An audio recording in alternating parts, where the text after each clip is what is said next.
Welcome to Unposted, a series on my YouTube channel that takes on topics which I think are too thoughtful, too layered, or simply too real to survive the LinkedIn algorithm. This is a conversation space for coaches and leaders to engage in smart, spicy discourse that prioritizes lived experience and informed takes with zero tolerance for cheap shots. I'm Mariana, a certified leadership coach, first gen professional, and former talent development exec, specializing in human centered leadership, focused on supporting 21st century leaders through complex career environments. And today I am so happy to have on Dr. Shawna Gann as my guest. Dr. Gann is a business psychologist, executive coach consultant, and CEO of True Culture Coaching and Consulting, where she partners with leaders and organizations as a culture strategist to cultivate inclusive, high performing environments where people thrive. She also hosts her own podcast called Our True Colors and is working on her first book about challenging assumptions around complex identities and expanding the conversation on workplace inclusion. Dr. Gann, I'm so glad you're here. Thank you for being on today. Hello, and thank you so much. This is really great. I've been looking forward to this conversation. Me too. So I invited you on to talk about what to really expect if you're considering becoming a coach, either full time or as a side gig in 2026. And we definitely have some hot takes about it. But I thought we'd start by kind of sharing a little bit about, for each of us, what drew us into this profession and what do we love about it? Kind of what keeps us in the seat. I'll hand the mic over to you to get us started. Okay, I'll get it started, I suppose. Well, for me, I guess coaching wasn't something that I'd set out to do. My background is actually in elementary education. I started as a teacher with little ones, but there is something that kind of goes hand in hand with being an educator and being a coach. They're not the same. Definitely, there are different things that go on there, but I think I still sort of get that same good feeling when the light bulb comes on, as I did whenever I was teaching.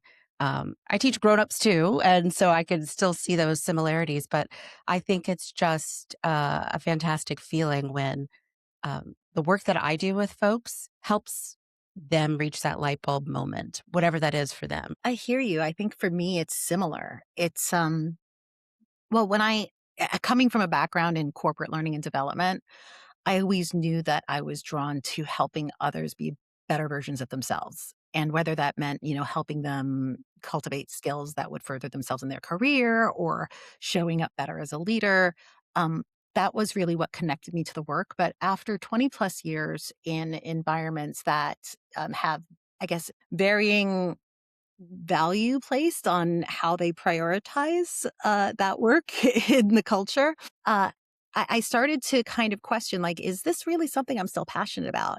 And what confirmed for me that I still wanted to be in this space was going into coaching full time. I'd had my certification since 2019. And when I decided to pivot in 2022, it was more like with an experimental mindset. Like, let me see if this is something that still really resonates with me, and maybe I need to get kind of more back to basics, that one-on-one. Mhm. And if it doesn't, then I need to think about what my act two will look like. Fortunately, it confirmed that and validated for me that this is the space I want to stay in. I just needed to reframe how I was positioning myself within it. Yeah. So that's what kind of led me to put up my own shingle and Yeah, go independent as a full-time coach. I got you.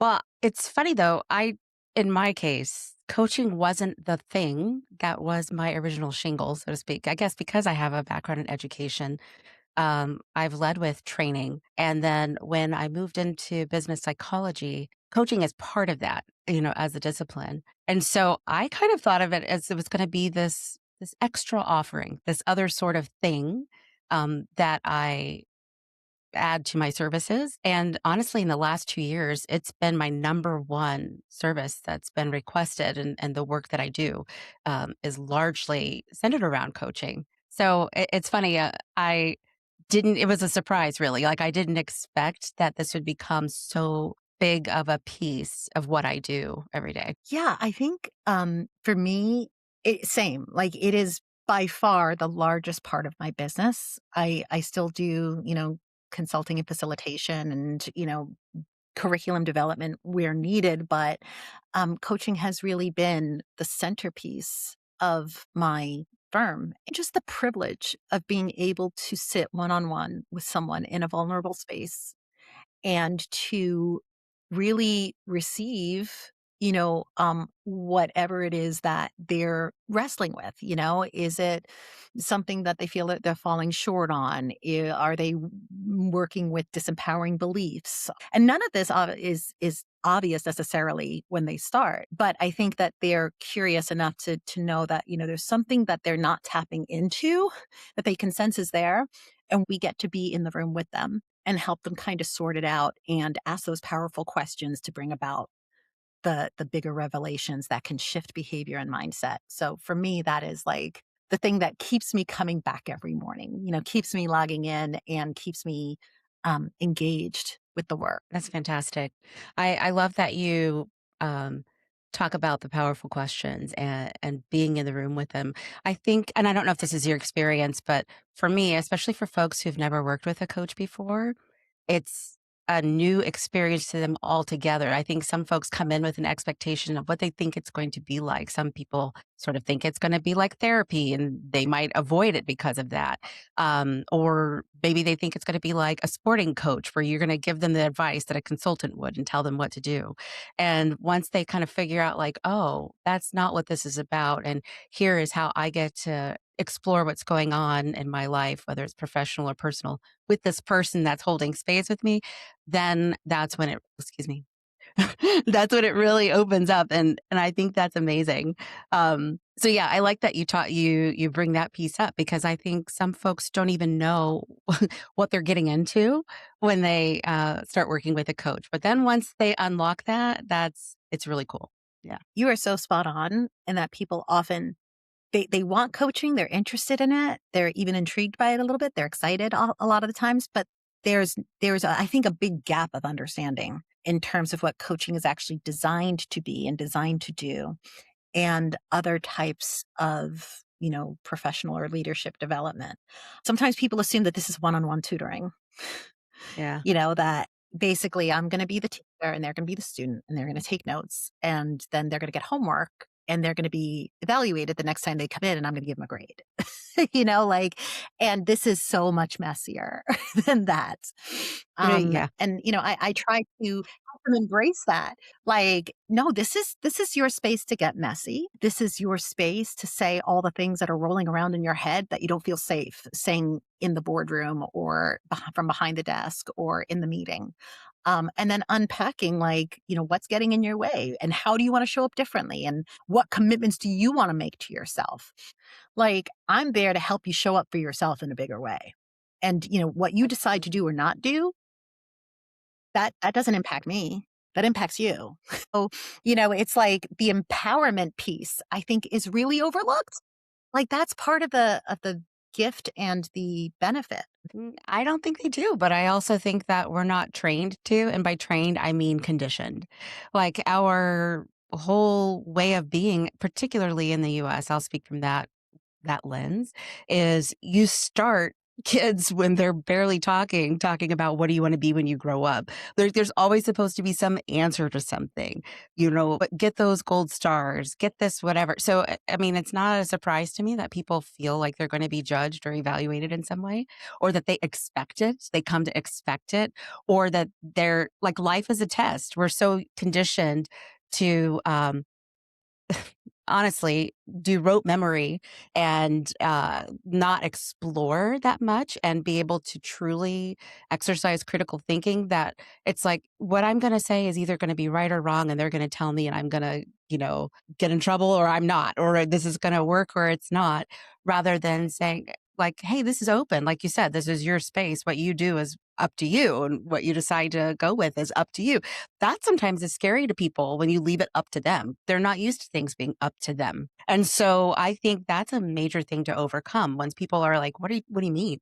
What do you mean this is up to me? There's not a right answer. I'm like, well, there's going to be an answer that is your answer and you take it from there. And that is just way too ambiguous for a lot of folks. They're expecting you to be ready to tell them which way to go, or if they're doing the right thing or not. And the idea that they get to choose sometimes doesn't even occur to people because I don't think at least in our society, that we've been conditioned to explore enough. It can feel, for some people, it can feel threatening, to admit that they don't know what they don't know. Yeah. So it can really, I think, it can go so many directions. Even if you've had, 10 clients in a quarter that were all dealing with imposter syndrome, it's all showing up in a different way. They all have different things that they're struggling with respect to that.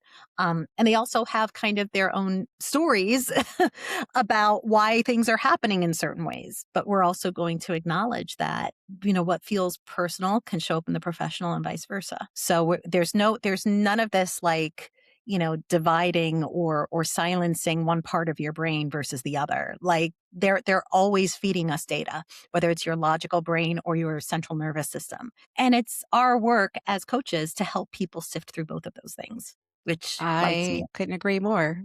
Yeah, I one of the things that I say all the time is we don't clock in and out of our identities. Like, why would you try to do that? I mean, I get that sometimes you need to lean more into one piece than another.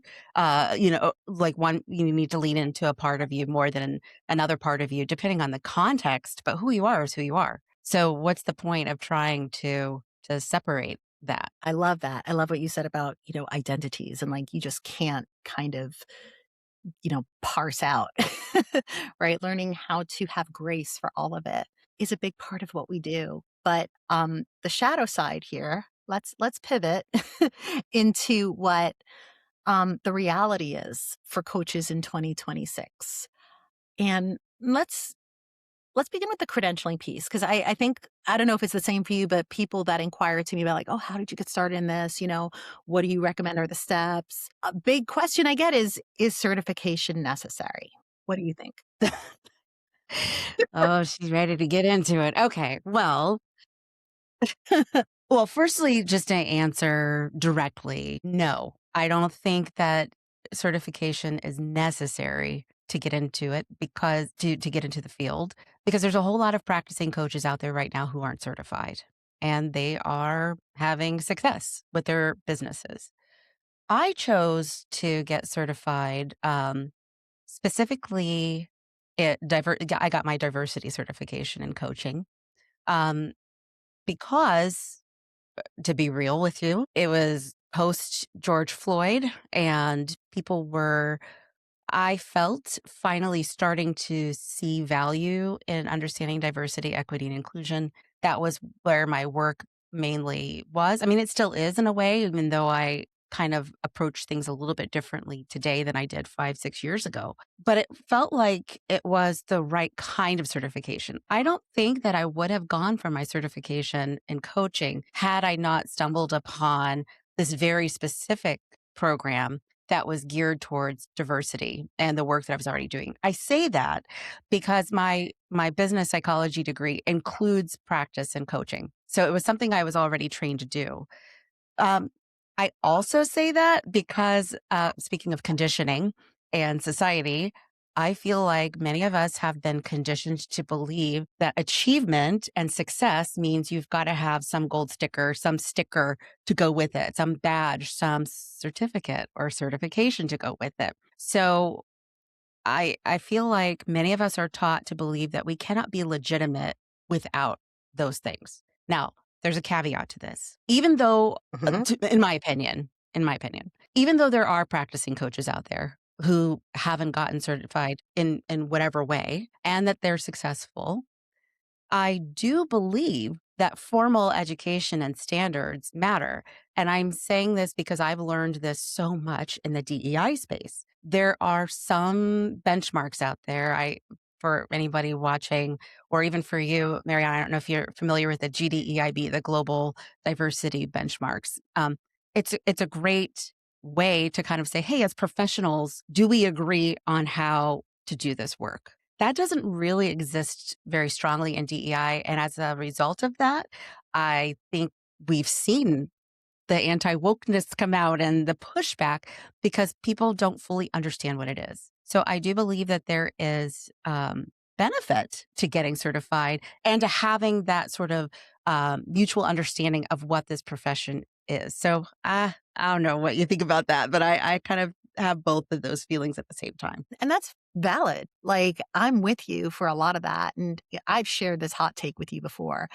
I think that there is a lot of, uh, upside discussion around pivoting to coaching as a profession, some of Mhm. which we've just discussed. But what's not talked about so much are the current challenges of the coaching landscape and the systems that support it, which to me, in my experience, can feel a little classist at times. And let me kind of expand a little bit on what I'm meaning. So I think that, for a long time, definitely prior to 2020, it wasn't as prevalent, but it certainly wasn't unheard of for, a professional with 20 or 30 years experience to not just, play out the rest of their career and retire from an organization like most of our parents did, but to kind of make the choice to go solopreneur and become a coach based on their years of expertise. And that's it. So, um, as a result, there were coaches, but to your point, there wasn't really any sort of codified like approach. There is the ICF, which I'll get to in a moment. But in terms of just the certification itself, I happen to agree. I think that where in the past it didn't matter as much, we're in a different place now. It's the mid 2020s. A lot has happened, between COVID and George Floyd and elections and all of that. And the landscape has shifted considerably. And as a result of, more layoffs, as roles are changing across the board, there are a lot of people who are in mid to late career that are finding themselves at a crossroads. Either Yeah. because they've been downsized or because they have just kind of had it with the velocity of change that has been unending for like the better part of the past 10 years. How I think it's been manifesting if you're, in your 40s and 50s during this time is a lot of people are like, well, I'm not ready to retire. I can't retire. The job market is impossible. Ageism is real. Yes, So it I'm is. just going to go into business for myself. So you have an oversaturated field right now. That's the reality. More and more people are looking to coaching and consulting as an avenue to continue generating income. And, I think that we're in a moment of flux. We're trying to accommodate this new influx of Mhm. coaches. That being said, because there's so many more of us, I think the certification helps with distinguishing, and organizations are already kind of starting to move in this direction. Where before they would hire executive coaches externally based on like so and so worked with them, or "Well, I heard through LinkedIn that this person's really good." And they didn't really care so much about background beyond what you had done professionally, in your career.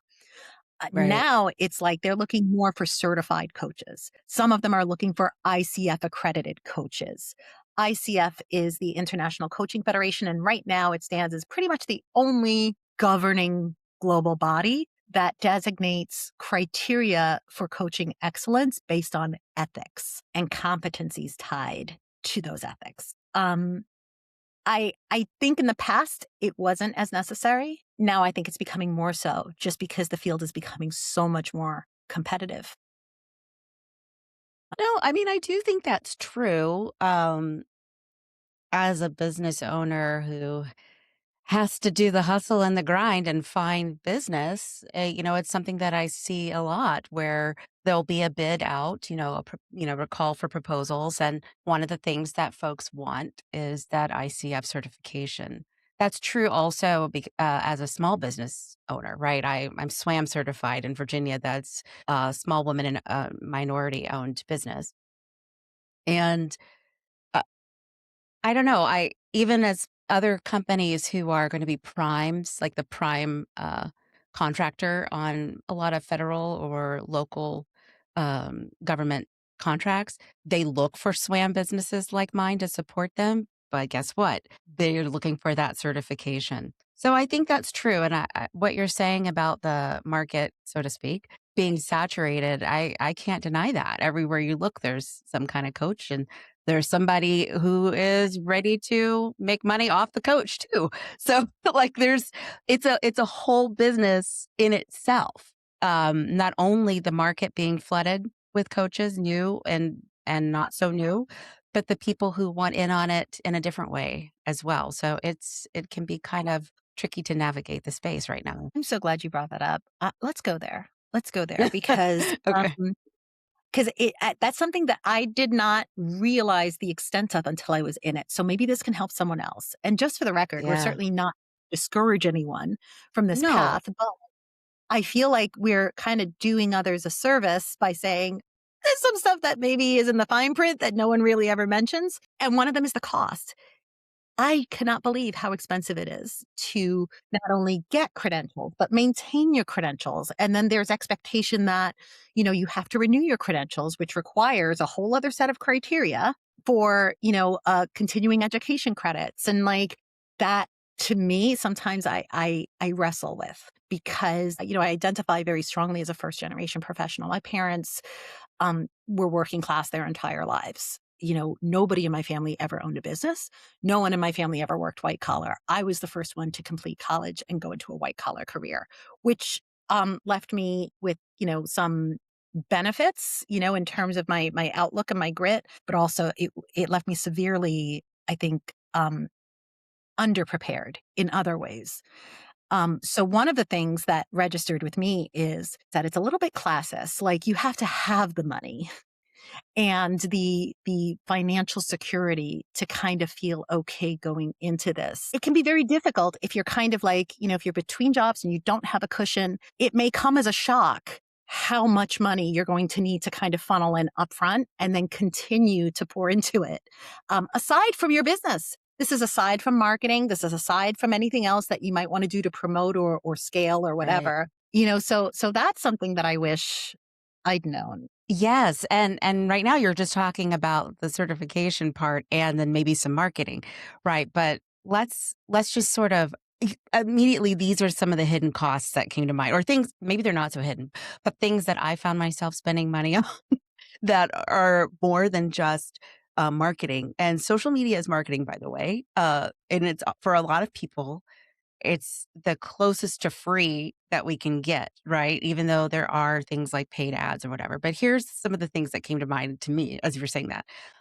Besides the cost of the programming and staying certified, any books and materials that you invest in, because I think when you're a brand new coach, it's not so easy to trust yourself yet. And so you think, oh, I need to have these tools, these materials. I have a whole bookshelf of books that I thought I needed to learn how to be a better coach. And they're help. I'm not trying to say it's not helpful. It's just that's cost. Okay.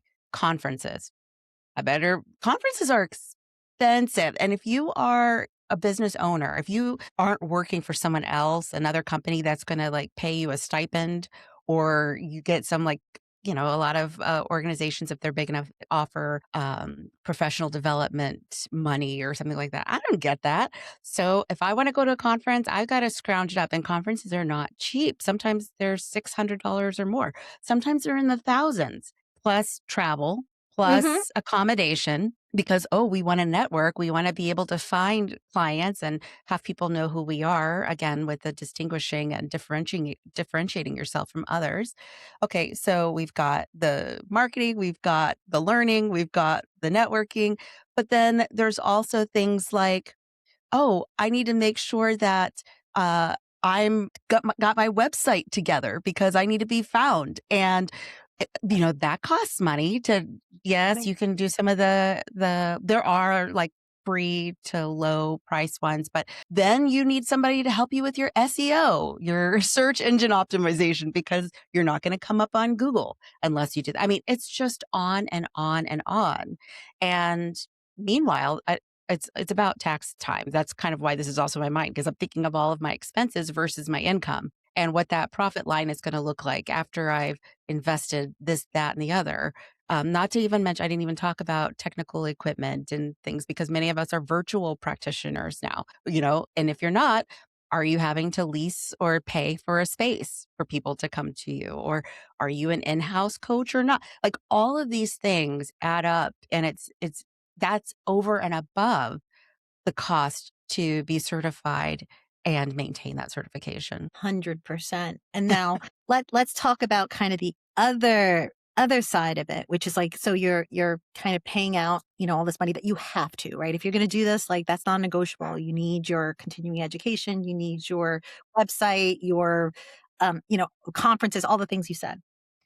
And then you open up your LinkedIn inbox, and instead of seeing, requests for RFPs and all that, it's like you're getting, what is it, pitch slapped? Is that the term? Yeah. Yes. I shared this with you. I had just a quick, I want to give her some credit. I had a guest on my show a few years ago who introduced this to me, and I was like, oh my God, that's golden. It's the truth. We talked about when, people, they talk about like the youths, I like to say, talk about sliding into your DMs. We got the professionals sliding into our inboxes or whatever they're calling it on LinkedIn. Oh, how would you like to get 10 to 20 new clients a month and all of this stuff? And by the way, they're not just in my LinkedIn. I'm starting to get the emails all the time too. And my guest that was on my show described this phenomenon as being pitch slapped. you know, they they sometimes they don't do it so directly. Sometimes they're like, "Oh, I saw your profile. You look so interesting. I'd like to connect." So you connect with them, and then it becomes the pitch. Well, great. I'm so glad we connected. Here are these services that I can offer. How can I help? And you're like, "Oh my gosh." So, yeah, I have not yet succumbed to the pitch slap. But trust me, they're there every single day because yeah, you're right. If you were to invest in those services as well, which again, I'm not saying they're necessarily bad for everybody. Business development is necessary, but you would have to use your discretion. But gosh, with so many offers every day, yeah, you can be pretty exhausted being pitch slapped, of course. I did made the deliberate choice to kind of pivot into, I'm going to go deeper and more meaningfully into my existing network and kind of just make those relationships more robust. That has provided ROI. So I guess maybe something that, if anybody out there is considering, it helps if you have like a runway, a background, something you can draw from, whether that's years of work experience or just, maybe you have built a social media following and a lot of people have found you that way. But to kind of work within the network that you've cultivated already, I think that yields richer rewards in all the ways, not just monetary, than focusing so much energy and paying other people to kind of just bring in a large net of leads for you. Yeah, I'm glad that you shared that because I haven't tried it out yet, but I just kept thinking to myself, like, sure, you can get me 10 to 20 people maybe to fill up my calendar, but I still have to convert these folks. And honestly, what are they saying to get them on my calendar? Like, do people, because it's happened to me where someone's invited me to something before, not me as the business person, but me being invited to meet someone for something. And then it feels like a stupid, what is it, timeshare, like meeting when I'm in there like, oh my God, this is not what I came here for. And trying to like excuse myself, like, okay, yeah, I'm very straightforward, Marianne. It's not very nice, but this is the same whether you are in my inbox trying to get me to um buy services that I'm not interested in, or you knock on my door asking if I need trees cut down. I'm like, listen, I don't need these services. I don't want to be like, I don't want to disrespect you or your time or anything. So I'm just going to let you know right now that I am not interested. And if they continue on, I say like, okay, well, I told you I'm not interested. So the next step is I'm going to end this conversation because a lot of folks, when they are in that role, their whole thing is to keep you talking because they want to sell. And obviously, if they're a lead generator, the better they do, the more you're going to pay them, right? So like I said, I have not taken the bait because maybe I'm just a little too suspicious of people. That could be something I need to work on. But also, I don't have a lot of money, yo. So I got to protect the fundage that I do have. You were talking about this this space being somewhat classist. I want to kind of add a little thought that I had to that. I do agree with you because you do have to have the money. But I also think, oh, this is going to get rough. This is not something we've talked about before, but it occurred to me. And I'm trying to be very careful because I don't want to discourage anyone from this space if they would like to explore this. Absolutely. But it occurs to me that sometimes programs that lead you down this path or try to keep you on this path can be somewhat predatory in that, honestly, Yeah, we started this conversation talking about we didn't even talk about all of them, but many of the wonderful benefits, um, of being a coach, of coaching, of receiving coaching, all of that stuff. But in the end, it's a business, and people have their business models and they want to sell to you. So when I say predatory, I mean, if you don't have that money, like, you'll be encouraged to get it, find it, take out a loan, borrow it, use money that is supposed to go to somewhere else because you've now come to believe that in order to be successful at this, you have to invest in this way. And that's why I say I hold both, whether I do think that there are definite benefits to having standards and a mutual understanding of how this profession should look, especially as you pointed out with ICF when you're talking about ethics and competencies, right? We want ethical and competent coaches, Yes. but it's what are we asking people to do to prove that they are ethical and competent coaches? And how much do they have to pay, literally, whether that's time, energy, or money, to prove that they are ethical and competent coaches? There it is again. Got to have that sticker. Got to have more letters behind your name because it feels like in this world, it doesn't, you can have the whole string of letters and someone's out there telling you, but not enough. Yeah. I hear all of that so deeply, and so glad that you brought it up because there were a couple of things that kinda came to mind, on that point. And, yeah, I think that there is you it should be noted that, uh, kind of I don't know what you wanna call credentialing fatigue? I'm just making this up. I But like it. just Sounds like appropriate to me. there can it is part of that pressure to feel like you have to have a lot of letters after your name because again because it's a business and because it's an oversaturated field, people are trying to find ways to distinguish themselves, whether it's through their niche, whether it's through their credentials or their, however they've branded themselves. um so I get it, but yeah, it can be a bit of an insidious spiral. And something that I don't know that people are aware of is that you literally are tested to get your certification. Like you have to be evaluated you have to tape yourself in a live coaching session. It can't be someone you know. It has to be somebody that's paying you. It has to be, it used to be when, back in the day, I think you could submit with someone that like you were getting trained with. They did away with that. Here's something else that's interesting that occurred to me when we talk about the evaluation piece of this. You're not becoming licensed. Like, think about the kinds of careers where you are a fiduciary or you are entrusted with someone's health and wellness, like a clinical psychologist, right? So, for example, like I'm a business psychologist, but I'm not a licensed clinical psychologist. The work that I do is different. I'm not a therapist. Therapists, clinical psychologists are licensed, and you have to do certain things to maintain that license. And think about driving a car. You have to, keep up that license, if you want to be on the up and up.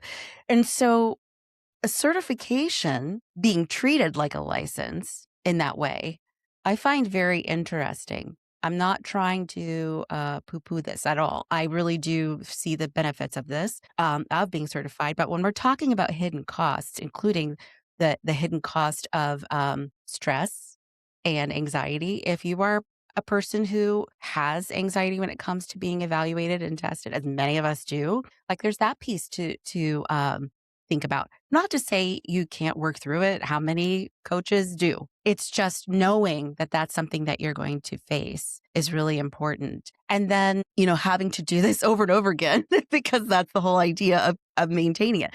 Plus the costs of all of the things that you have to attend so that you can continue to get credits so that you can get coached.